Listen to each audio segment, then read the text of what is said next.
नेहमी घरातले त्याच पद्धतीने शेवगा खाऊन कंटाळले असेल ना, तर त्यांना या पद्धतीने खाऊ घाला. कढईमध्ये शिल्लकसुद्धा राहणार नाही. तर चला तुमचासुद्धा खूप वेळ घेत नाही, लगेच रेसिपीला सुरुवात करूया.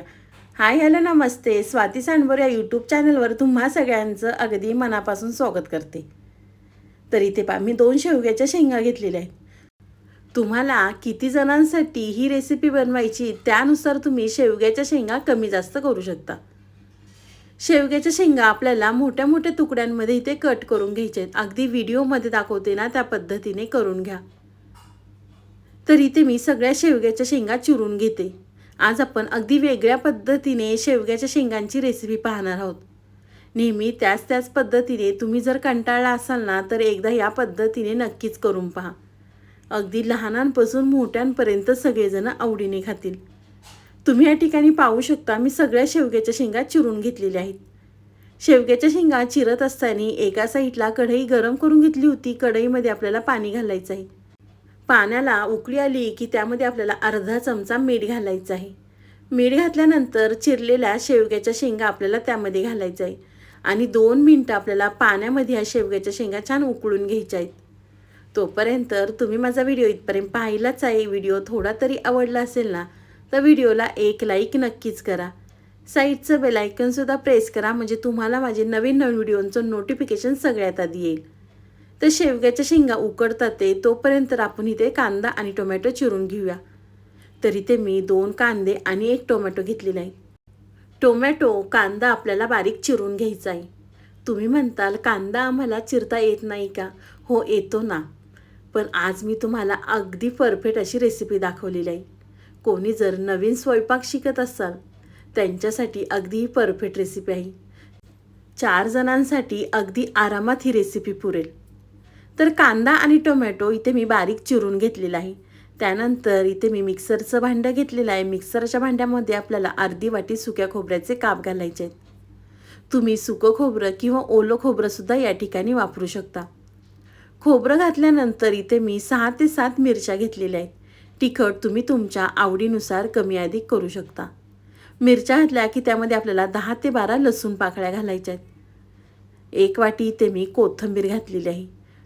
7 ते 8 आपल्याला या ठिकाणी पुदिन्याची पानं घालायची आहेत. पुदिना घातला की थोडंसं पाणी घालून आपल्याला मिक्सरला हे बारीक वाटून घ्यायचं आहे. पुदिना वापरल्यामुळे आपल्या रेसिपीला मस्त अशी चव येणार आहे. तर तुम्ही या ठिकाणी पाहू शकता, आपलं वाटण छान असं तयार झालेलं आहे. वाटण तयार झालं की एका साईडला शेवग्याच्या शेंगासुद्धा उकडलेल्या आहेत.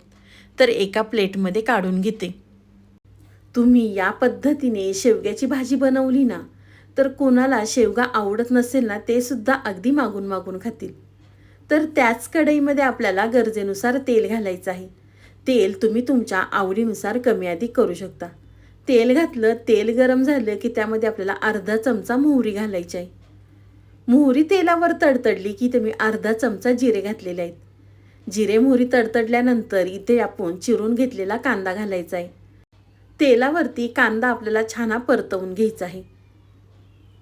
तर आज आपण हिरव्या वाटण्यातली शेवग्याची भाजी पाहणार आहोत. तुम्ही नेहमी त्याच पद्धतीने खाऊन कंटाळले असाल ना, तर एकदा या पद्धतीने नक्कीच करून पहा. कांदा परतल्यानंतर आपल्याला इथे चिरलेला टोमॅटो घालायचा आहे. टोमॅटोसुद्धा आपल्याला छान तेलावरती परतवून घ्यायचं आहे. तर कांदा आणि टोमॅटो परतल्यानंतर आपण जे वाटण तयार करून घेतलं होतं ते वाटण आपल्याला त्यावरती घालायचं आहे आणि तेल सुटेपर्यंत वाटणसुद्धा आपल्याला छान परतवून घ्यायचं आहे. कांदा टोमॅटो न वाटता आज आपण चमचमीत शेवग्याची भाजी पाहणार आहोत. तुम्ही जर एकदा या पद्धतीने बनवली ना, तर नेहमी हीच पद्धत वापरून बनवाल. तर तुम्ही या ठिकाणी पाहू शकता, छान हे वाटणसुद्धा तेल सुटेपर्यंत या ठिकाणी मी परतवून घेतलेलं आहे. वाटण परतल्यानंतर त्यामध्ये आपल्याला अर्धा चमचा हळद घालायची आहे. हळद घातल्यानंतर आपल्याला 1 चमचा गोडा मसाला घालायचा आहे. तुम्ही गोडा मसाल्याच्या ऐवजी कोणताही गरम मसाला घातला तरी या ठिकाणी चालणार आहे. हळद गोडा मसाला घातल्यानंतर परत एकदा छान व्यवस्थित मिक्स करून घेते. मिक्स केल्यानंतर त्यामध्ये आपल्याला उकडलेल्या शेवग्याच्या शेंगा घालायच्या आहेत. शेवग्याच्या शेंगा घातल्या की त्यासुद्धा आपल्याला वाटणामध्ये छान अगदी व्यवस्थित मिक्स करून घ्यायच्या आहेत. तुम्ही पाहू शकता, रंगसुद्धा किती सुंदर आलेला आहे. तुम्ही जर एकदा या पद्धतीने बनवून पाहिली ना, तर आठवड्यातनं शेवगा आणून 2 ते 3 वेळा नक्कीच बनवाल. एवढी चमचमीत ही शेवग्याची भाजी तयार होते.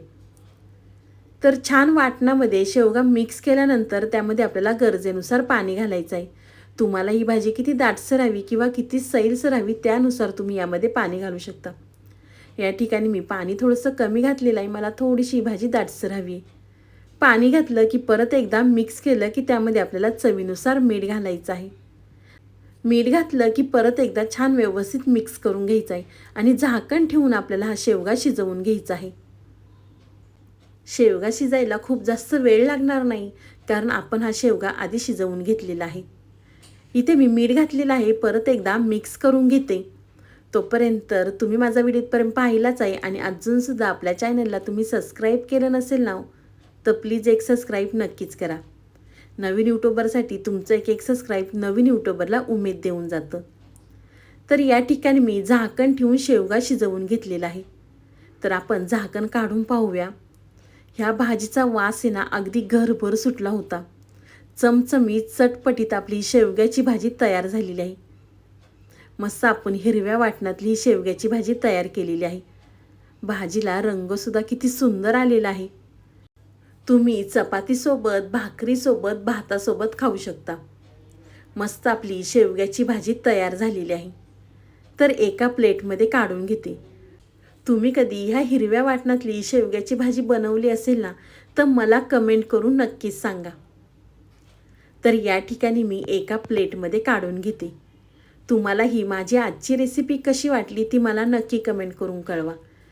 व्हिडिओ आवडला तर व्हिडिओला लाईक, कमेंट, सबस्क्राईब करायला विसरू नका. तुम्ही माझा व्हिडिओ कोणत्या शहरातनं पाहता ते सुद्धा मला कमेंट करून नक्कीच कळवा. तुम्हाला माझा व्हिडिओ खूपच मनापासून आवडला असेल ना, तर व्हिडिओला जास्तीत जास्त शेअर करा. तर चला, तुम्ही माझा संपूर्ण व्हिडिओ पाहिल्याबद्दल थँक्यू सो मच. पुन्हा भेटूया असाच एक छानसा व्हिडिओ घेऊन. तोपर्यंत स्वस्त खा, मस्त राहा आणि छान छान माझ्या रेसिपी पाहत राहा. तर चला, पुन्हा भेटूया. बाय.